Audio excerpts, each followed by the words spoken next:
Bismillahirrahmanirrahim. Dear student, Assalamu alaikum.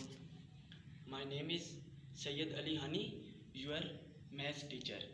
आज हम 7th class की मैथ्स का चैप्टर नंबर 6 डिस्कस करेंगे। आज का हमारा टॉपिक है कॉन्टिन्यूड रेशो। जी, कॉन्टिन्यूड रेशो से पहले हम रेशो के बारे में डिफाइन करेंगे कि रेशो क्या है। A ratio is a numerical relation. Ratio is a numerical relation between two or more quantities. दो या दो से ज़्यादा क्वांटिटीज़ के दरमियान जो न्यूमेरिकल रिलेशन है वो उसे हम रेशो कहते हैं। ये अब हम कॉन्टिन्यूड रेशो पे आ जाते हैं। हमारा टॉपिक है कॉन्टिन्यूड रेशो। कॉन्टिन्यूड रेशो की हम पहले डेफिनेशन को डिफाइन करते हैं। डेफिनेशन क्या है? If two ratios A B and B C, अगर दो रेशो ए बी और B C are given for three quantities, जो हमें तीन क्वांटिटी गिवन हो, जो हमें तीन क्वांटिटी दी गई हो, कौन कौन सी? ए बी एंड सी, कौन? A B C. Then the ratio A ratio B ratio C is called continued ratio. अगर हमें दो रेशो ए रेशो बी और बी रेशो सी दी गई हो, कितनी क्वांटिटीज़ के लिए? थ्री क्वांटिटीज़ के लिए, तो A ratio B ratio C कहलाएगी हमारी कॉन्टिन्यूड रेशो। हम कॉन्टिन्यूड रेशो को कैसे लिखते हैं? Which can be written as A ratio B ratio C, A ratio B ratio C. हाँ जी, एक इम्पॉर्टेंट बात, always written common member in middle. ये जो ए बी सी हैं ये हमारे मेंबर है। ऑलवेज रिटन, ऑलवेज हमेशा लिखे जाएंगे कॉमन मेंबर, जो कॉमन मेंबर होगा इन मिडल, उसको मिडल में लिखा जाएगा। जी, हम इसी से रिलेटेड अपनी फर्स्ट एग्जांपल करते हैं। एग्जांपल नंबर 1, हमें ए रेशो बी दी गई है, वो कितनी है? 1:3, बी रेशो सी 2:5। फाइंड हमने करना है ए रेशो बी रेशो सी। जी, हम इसका सॉल्यूशन करते हैं। फर्स्ट ऑफ ऑल हम देखेंगे कि हमारी कौन सा कॉमन मेंबर है। हम ए रेशो बी, फर्स्ट में भी बी आ रहा है, सेकंड में भी बी आ रहा है, बी हम मिडल में रख लेते हैं। फर्स्ट में A ratio B ratio C, A ratio B हमारे पास 1:3 है and B ratio C B2 ratio C5। जी, अब इसको सॉल्व करने का तरीका, 1 को 2 से मल्टीप्लाई करवाएंगे, 2 को 3 से मल्टीप्लाई करवाएंगे एंड 3 को 5 से मल्टीप्लाई करवाएंगे। मैंने 1 को 2 से मल्टीप्लाई करवाया, 2 1 जार 2 आ गया रेशो, 2 3 जार 6 आ गया।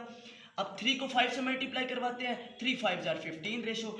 अब हम चेक करेंगे कि तीनों जो हमारे एलिमेंट्स हैं क्या सेम टेबल पे आ रहे हैं। 2 6 और 15, 2 और 6 तो सेम टेबल पे आते हैं लेकिन 15 नहीं आता, तो हम इसका आंसर आ गया A ratio B ratio C is equal to 2 ratio 6 ratio 15। जी, इससे रिलेटेड हमारी एक्सरसाइज 6.1 है। हम अपनी एक्सरसाइज 6.1 सॉल्व करते हैं। जी, 6.1 में भी हमने यही चीज़ें फाइंड करनी है। 6.1 का क्वेश्चन नंबर हम 1 देखते हैं। क्वेश्चन नंबर 1 में हमें उसने बता दिया A ratio B is equal to 3:5, then B ratio C is equal to 5:6। Find क्या करना है? A ratio B ratio C is equal to question mark. अब हमने चेक करना है कि हमारा कॉमन मेंबर कौन सा है। इसमें भी हमारा कॉमन मेंबर बी आ रहा है, तो हम बी को मिडल में रखेंगे। सॉल्यूशन करते हैं, ए रेशो बी रेशो सी। जी, ए रेशो बी हमारे पास दी हुई है 3:5, देन बी रेशो सी 5:6। जी, हम 3 को 5 से मल्टीप्लाई करवाएंगे, 5 को 5 से मल्टीप्लाई करवाएंगे एंड 5 को 6 से मल्टीप्लाई करवाएंगे। 3 5 जार 15 आ गया रेशो, 5 5 जार 25 आ गया रेशो, 5 6 जार 30। अब हम चेक करेंगे 5 25 और 30 हमारे सेम टेबल में आ रहे हैं कि नहीं।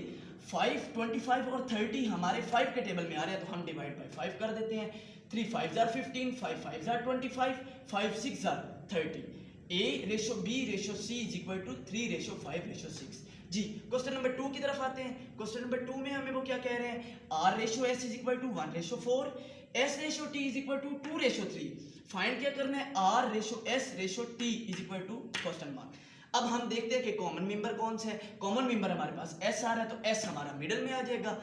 Are ratio S ratio T, R ratio S हमारे पास 1:4, एस रेशो टी 2:3। 1 को 2 से मल्टीप्लाई करवाएंगे, 2 को 4 से मल्टीप्लाई करवाएंगे, 4 को 3 से मल्टीप्लाई करवाएंगे।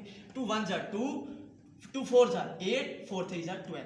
अब हम देखते हैं कि 2 8 और 12 क्या हमारे सेम टेबल में आ रहे हैं कि नहीं। जी, 2 के टेबल में आ रहे हैं, डिवाइड बाय 2 कर देंगे। 2 1 जार 2, 2 4 जार 8, 2 6 जार 12। R ratio S ratio T is equal to 1:4:6।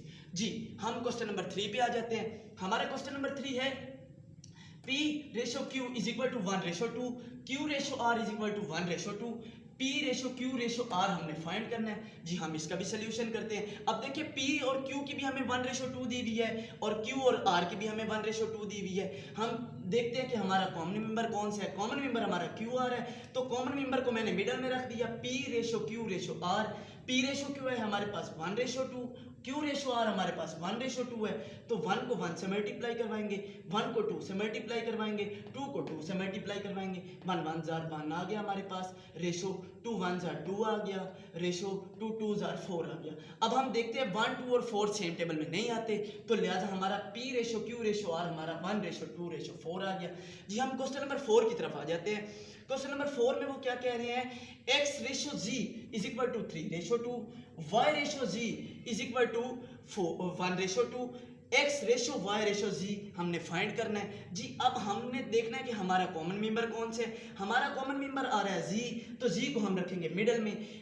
x ratio g ratio y, तो x रेशो g हमारे पास 3:2 है। अब y रेशो g, लेकिन हमने पहले g की वैल्यू लिखनी है। g की वैल्यू है 2, 2:1 कर देंगे हम। 3 को 2 से मल्टीप्लाई करवाएंगे, 2 को 2 से मल्टीप्लाई करवाएंगे और 2 को 1 से मल्टीप्लाई करवाएंगे। 3 2 जार हमारा 6 हो गया, 2 2 जार हमारा 4 हो गया, 2 1 जार हमारा 2 हो गया। 6 4 और 2, 6 रेशो 4 रेशो 2। अब देखेंगे कि ये सेम टेबल में आ रहे हैं कि नहीं आ रहे। जी तीनों सेम टेबल में आ रहे हैं, 2 के टेबल में आते हैं। हम डिवाइड बाय 2 कर देते हैं, 3:2:1। जी हमें आंसर चाहिए x रेशो, ये हमारा है x ratio g ratio y का, लेकिन हमें चाहिए x ratio y ratio g। तो फर्स्ट ऑफ ऑल हम x की वैल्यू पुट करेंगे। x की वैल्यू हमारे पास 3 है, रेशो, फिर हमारे पास y है तो हम y की वैल्यू 1 आ गई, फिर रेशो g की वैल्यू हमारे पास 2 है, तो इसी तरह हमारा x ratio y ratio g का आंसर आ गया 3:1:2। जी अब आपको समझ आ गई होगी कि कॉन्टिन्यूड रेशो क्या है। कॉन्टिन्यूड रेशो में अपने लेक्चर को रिपीट करता चलूं कि continued ratio if 2 ratio AB and BC are given from 3 quantities, 3 quantities के लिए जो रेशो इस्तेमाल होती है वो हमारी कॉन्टिन्यूड रेशो कहलाती है। 2 क्वांटिटीज के लिए हमारी जो रेशो यूज होगी वो हमारी सिंपल रेशो होगी, जो 3 क्वांटिटीज के लिए होगी वो हमारी कॉन्टिन्यूड रेशो होगी। थैंक्स।